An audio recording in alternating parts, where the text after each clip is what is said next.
Одна из причин нарушений безопасности движения на железных дорогах – снижение бодрствования и работоспособности машиниста. Особенно в условиях, когда помощник нихуя не рулит, зато храпит как тварь в момент сна в доме отдыха локомотивных бригад и не дает спать машинисту. В свете данной проблемы, сотрудники нейрокома совместно с учеными из Сколково разработали новый комплекс подавления храпа. Данный комплекс разработан на базе уже существующего ТСКБМ. Состоит из 4 основных частей. Приемный блок. Носимая часть, обязательно в исполнении строгого ошейника. Источник питания постоянного тока.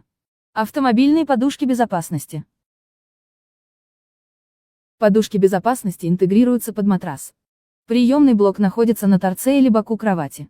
Носимая часть находится на шее помощника машиниста.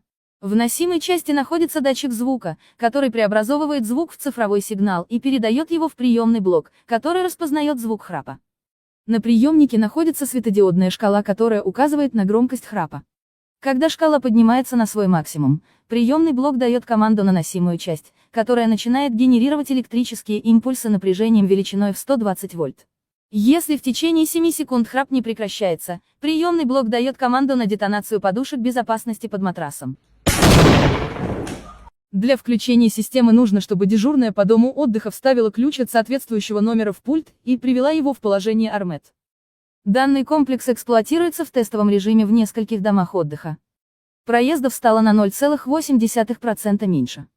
Многие уже оценили эффективность и просто сут кипятком от удовольствия.